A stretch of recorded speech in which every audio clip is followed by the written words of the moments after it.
Hello and welcome to another Star Wars The Old Republic video. So 7.0 has been delayed until February 15th or potentially later. So let's get going, talking about a video, what you guys can do, what this kind of means, some things like that. Obviously, February the 15th means you got time to make plans for Valentine's Day. So in this video, let's talk about the delay, what changes we've learned about 7.0, how that changes what you're going to be doing in-game, what new events are going to be available starting December 14th, and I'd also like to provide you with some tips on how to maximize your subscription time over the holidays if you subscribed in anticipation of 7.0, or you're just looking for a few extra things to do as you're waiting to have a kind of a quieter January with more work or whatever like that. Now, before we get into the video, I've got some real exciting information that I want to share with all of you guys. So recently I got my first ever Patreon subscriber, and that was a pretty awesome feeling to wake up to the email saying that I had one. I've hit 1,000 subscribers on YouTube. You guys blew that out of the water. Thank you very much. And I've now hit 4,000 hours of watch time in the last year, which means that I'm now a YouTube partner. And that means that I can start making like 20 cents off of every video I make. So exciting times. Thank you guys so much. Keep up the support, and I'll try and keep making videos that you want to watch and that are helpful and informative to you. And one last little announcement. If you haven't already taken the time to take a look at the contest I've got going, go check that video out. There's a few more days for you to enter to win 60 days of subscription time. So yeah, just go check out that video. Pretty simple. Post a comment, be a subscriber, and somebody's going to win some game time. Awesome. So first topic, why the delay? Well, thankfully the developers realized that the current state of 7.0 was not going to be the experience that they wanted players to have. I think it was a mixture of player feedback as well as the pushback. And then of course their own internal development process, they probably realized a few things and said, no, we're not going to make some of these things work in time with the deadlines you've set. So definitely happy that at least they chose not to continue to push out the deadline of December 14th, and they've said, we really do need to make sure the game's in a state you guys want to play. Currently, we have very little information other than to say that this time will be used to allow the team to actually take a proper holiday break, be able to have some time to enjoy themselves over the holidays, which I think is a really great thing. As much as the rest of us want to play the game, we should remember those are people on the other side too.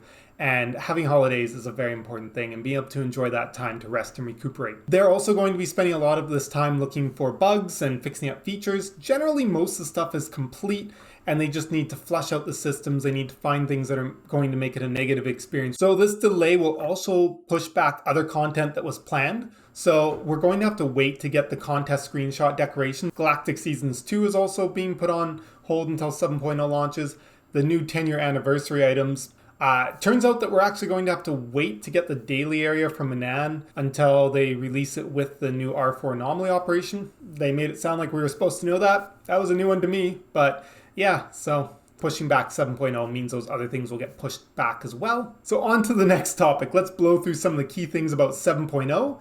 I have a few other videos on this topic. Take a look at them. So I'm going to keep this section a little bit shorter, but we'll go over some of the things that I think are some of the biggest changes that influence on how you're going to play the game now or what you're going to do when 7.0 comes out. So gearing. With 7.0, there will be new gear to work towards, and the method of getting and upgrading gear is drastically different. The basic idea is that there's going to be non-moddable gear that you can upgrade at a vendor using currency and gear that you're farming to upgrade your existing gear to get a higher item rating. There will be 3 distinct types of PvE gear, even though the stats will be the same across that gear. General content, which they're kind of calling conquest gear, flashpoint gear, and operation gear. Operation gear will be different in the fact that you can earn upgrade tokens that give a specific item at a fixed rating, which will allow you to gain gear for people that is much higher than their current item rating. Additionally, you're going to be able to get the highest level of item rating gear only from operations. Master mode operations are the only thing that currently are going to drop higher item rating gear, but when the new R4 anomaly comes out, it's actually going to drop the highest gear in the game, even higher than the master mode operations, with the story mode version dropping the same item rating as master mode. PvP will also get its own gear upgrade path, and some of the stats will actually be different to recognize that in a PvP environment, you don't necessarily need the same stats that you need in PvE content.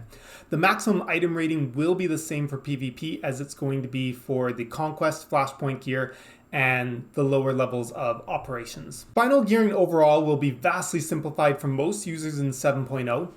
adding the option for fully moddable gear to pick the exact stats you want once you reach item rating 334 and above, which won't be released until 7.1. Currently on the PTS, the gear farm is looking pretty reasonable, and it's looking like stockpiling tech frags is a good idea, and being level 80 will instantly allow you to buy item rating 318. On a somewhat related note, they're making a big change to how daily and weekly missions are going to reset to try and push players to playing the same content together. They'll be offering up large perks to certain content each week, so you're more likely to be doing the content with other players in the same areas that you're doing your questing. I think this is going to be a little bit controversial within the community, as there are some downsides to this method. One major impact being the fact that most weekly missions are going to reset progress every week, and of course the daily missions resetting their progress daily. The real big change that has a lot of attention is the combat styles and how you can play a different class than the story of the character. Even better, you can now pick the opposite faction characters to play as. This opens up a lot of benefits, both from a role-playing perspective and a user choice for picking their favorite set of animations along with ability rotation. It is important to note that we are currently being told we will not be able to change the first combat style of existing characters when 7.0 launches, the only exception to this being that the ability to swap Force users to align with their dark and light status, which I'll talk about later. We will not be getting more than 2 combat styles, and you have to be a subscriber to be able to pick up that second combat style. Although if your subscription does end up dropping, you will have access to the most recent combat style that you had selected in your combat styles, whatever window UI this is. Loadouts are here, and based on my initial testing on the PTS, I have a lot of good things to say about them. They aren't perfect, especially how you need to have the gear in your inventory when switching, and there's a few things that would be nice if they were saved to the loadouts, but overall I'm very happy with how easy they make it to swap. For balance and game design reasons, swapping your loadouts will be heavily restricted so people can't bypass group finder roles or change in the middle of combat. Some people are understandably upset as they're hoping for more flexibility, but I'm personally more than fine with these restrictions, as I feel it still gives me a lot of flexibility that I was looking forward to having. As mentioned earlier, we will get a Galactic Seasons 2, and the weapon rewards are looking great. I have a video up, the one you can see in the background right now, if you want to take a look at how all of them look. And on that note, the new default armor is also really nice looking in 7.0. PvP will introduce a new way of balancing players with different gear by bolstering players up to a minimum and adding a ceiling to gear. So basically there continue to be a small range of stats based on people's gears to try and keep that balance. Also, there are a lot of balance changes happening to all classes with the intention of making PvP better balanced, and this has a small impact on PvE as well. Crafting augments and tech frags are all staying, and they'll be useful at the launch of 7.0, and guess what? We're also getting weapon slots in the outfit designer. So with 7.0 delayed for 2 months and some recent changes we found out, let's talk about how this will change the best use of your time in-game. A lot of my points from the previous videos are still valid, but not all of them. In addition to that, we now have some events coming up to fill in the time before 7.0. So the first thing is the changes to combat styles. You are no longer going to be able to change any of the combat styles that a character has. So existing characters cannot go ahead at launch and select a brand new combat style so that they can have 2 of their choices, which is a little bit of a letdown, unfortunate, but yeah, so that means now you're going to want to think a little more carefully about characters you're making now versus waiting to make characters who can choose their first combat style to be different from their class story. If you're an existing player who isn't that close to being caught up with the story and you've got a long way to go to item rating 306, then there really aren't too many things about 7.0 that you need to prepare for. Again, the largest impacts will be deciding if you want to make any new characters before 7.0, as you will not get the maximum flexibility with the combat style choices. Conquest will also be harder to get with less rewards, so stocking up on the goodies from the current Conquest will be a nice way to boost your personal wealth. If you're an existing player who wants to play all the new content and grind up gear in 7.0, well, you've been given some extra time to prep your characters and tidy up any loose ends, provided that you have any loose ends to tidy up. I'd also suggest nothing has really changed from my last video outside of the changes to the combat styles, so go check out my 2 videos that I made about preparing for 7.0 or waiting to play. So the only thing that you won't want to do is start a new character if you want their first combat style to be anything except their current class. They have tweaked the rules around existing characters being able to modify their original combat style so that Force users will be able to swap to the mirror light or dark side class if they're aligned that way. So that is something to make sure that you hop into the game, and before 7.0 drops, take your existing Force users who you want to swap either dark or light, and make sure you get their alignment to be aligned in that direction. You don't have to get all the way to dark 5 or light 5, you just have to be aligned on that side so that when you log into 7.0, they're going to give you the option to go through this and choose the mirror class. The biggest question is if you have an active subscription time that was intended for 7.0 release. If that is the case and you're wondering how to make the best use of that time, the answer is pretty much getting characters to level 75, getting 306, and finishing legacy unlocks and making some extra money. If you have the opportunity to get into operations, I highly suggest getting some experience so you can take advantage of the operation gearing path that's coming back in 7.0. If you're looking for some extra content, go over and check out all the different achievements you don't have. That's always an option. And it looks like credits will be harder to get in 7.0, so you can't go wrong doing a bunch of extra conquest and making money now. I do have a video guide on how to make money. All that said, make sure you do something you enjoy, and don't be afraid to take a break from Star Wars to enjoy some other games in the meantime. Might I suggest Warframe?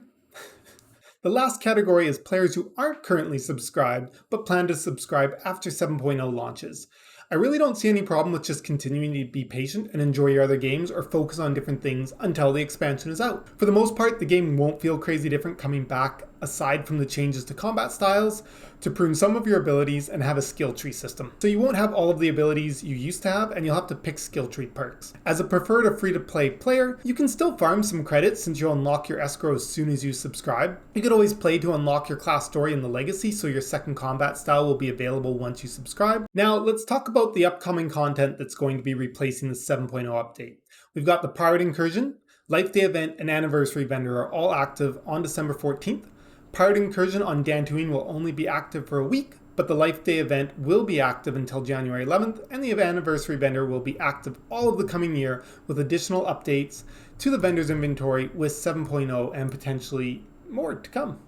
Another double XP event will be coming our way starting on December 20th, which will be really good for people chasing the Renown achievements or those who just need to finish leveling up more of their tunes before 7.0. Bounty Hunter Week will be active on December 28th, and in January we will be getting the Feast of Prosperity event again. For Conquest nerds, there will be chances to win a lot of Planet titles with 3 rounds of Total War coming out in December and January. I don't think any of these events are real big reasons to hop back in the game if you're mostly waiting for 7.0. But they will be real nice for those of us who still want to complete a few things before the next expansion or still enjoy just playing Star Wars: The Old Republic. Thanks very much for watching this video. Hopefully that did make a lot of sense, gave you some ideas of things that you can do now that 7.0 is delayed, give you a bit more information about some of the things that are coming out, and show you just a couple of small differences we've learned since some of the other videos I made around this topic. As always, thank you very much for your support. Thank you very much for any subscribes, likes, comments, views, all that kind of stuff really helps me grow this channel and continue to have the energy and motivation to put out great content for you guys. As always, have a great day, and we'll see you in the next video.